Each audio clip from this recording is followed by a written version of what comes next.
all of the issues that every public school across the country deals with.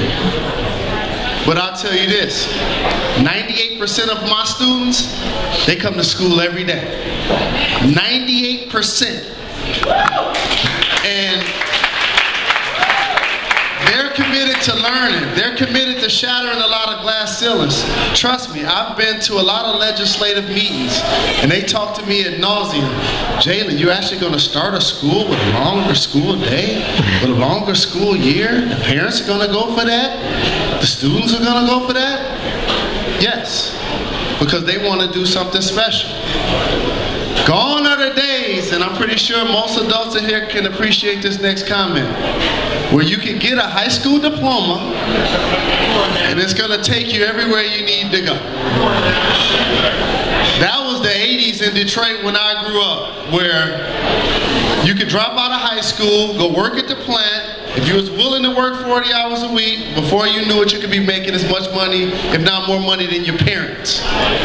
Those days are over. Nowadays, you basically need a diploma from college to work at McDonald's. The ante has lifted, and if we don't continue to grow with it, we get left behind. So it's very important the work we're doing to try to educate young men and young women, to show them that they can be success stories. So I'm committed. I've influenced 40 plus kids already to go to college. I have a scholarship endowment at the University of Michigan. So I'm committed to my community. So our challenge to you all is to do that same commitment in your community. And if you want to thank us, thank Lisa, thank Kevin for being here tonight, I'm going to tell you how you can personally thank me. You can go to jrladetroit.com and you can buy one of our shirts. And you know what that's going to do? It's going to allow me to take an elementary building that I bought and continue to make it into a functioning high school.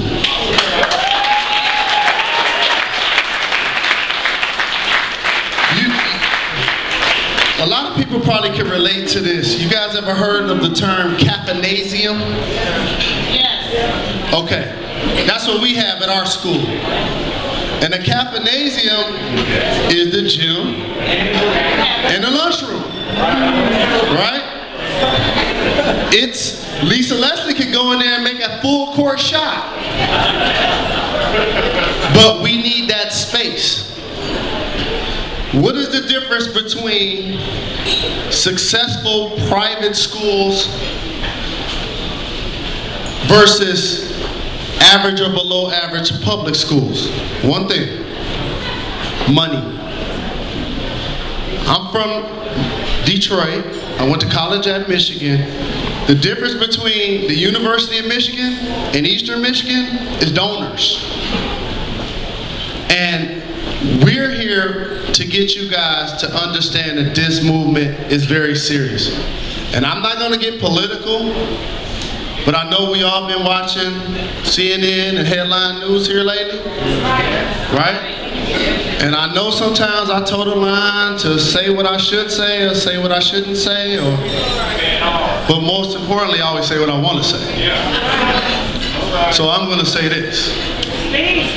There's a term that I like to use that basically designates, there are a lot of people that appreciate you, support you, that love you, that talk about your movement, pay lip service to it.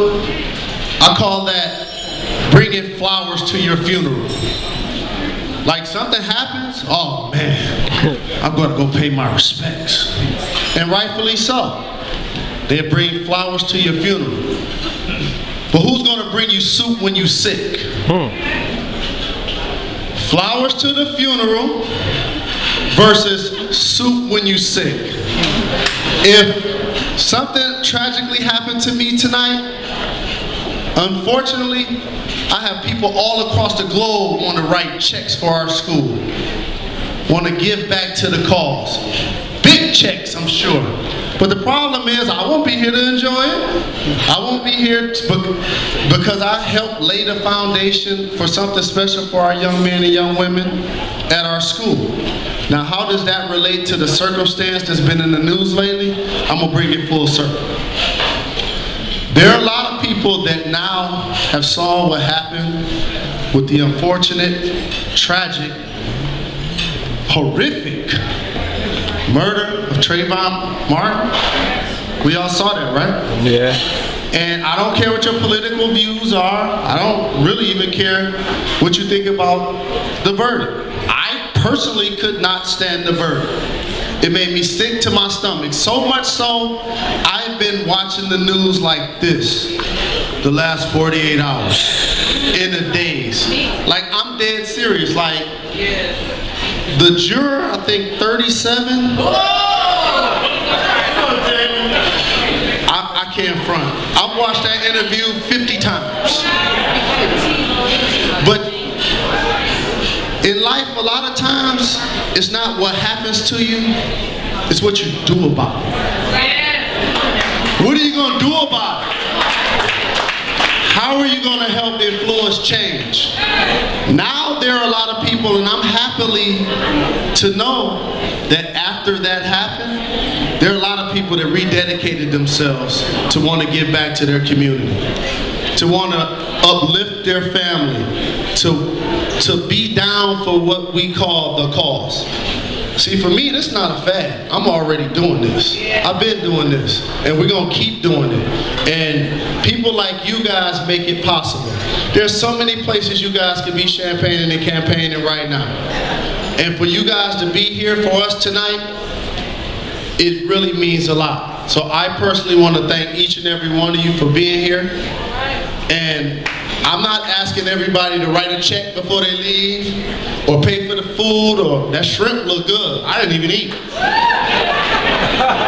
It was. But if you want to thank me personally, the Jalen Leadership Academy, JRLADetroit.com, just go buy one shirt. It's like buying a drink, like buying a shrimp, like buying salad, and I guarantee you, I'm gonna turn those lemons into lemonade. You guys come to Detroit. We did the aggregate figures.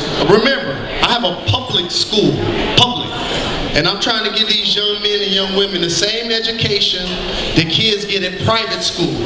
But the difference is at private schools, and I'm one of these parents, the parent can afford to pay $15,000, $20,000 a year. My students, their parents can't afford to do that. So I have to try to give them that same education. And we did an aggregate figure. It costs us $12,000 to educate each one of our students. $12,000. And so for me to have a state-of-the-art facility to make sure that they're able to learn at an elite level and put 90 kids through high school, 90% of our kids through high school, make sure 90% of them graduate from college, I gotta be out here raising money. And at first, when I first started my foundation, the kids that I talked about putting through college, to be honest, I did all of that with my personal money. Because I was like, I don't really want to ask people for their time, I want to ask people for their energy, I want to ask people for their money. Now I'm begging for my students. I'm taking meetings sun up to sundown. You guys think you see me on ESPN and ABC a lot. You should see how many meetings I'm taking trying to raise money for our students. So I'm committed, Lisa's committed, Kevin's committed, AFC, Eli Broad is committed, you guys are committed. Thank you very much. I'm sorry for being so long-winded. Lisa's gonna kill me. Perfect. But I'm passionate about this. I really am. So, without further ado, I would like to bring up our hostess, the lovely, the talented, the champion, the greatest basketball player, definitely in my era. Okay, like we're around the same age. And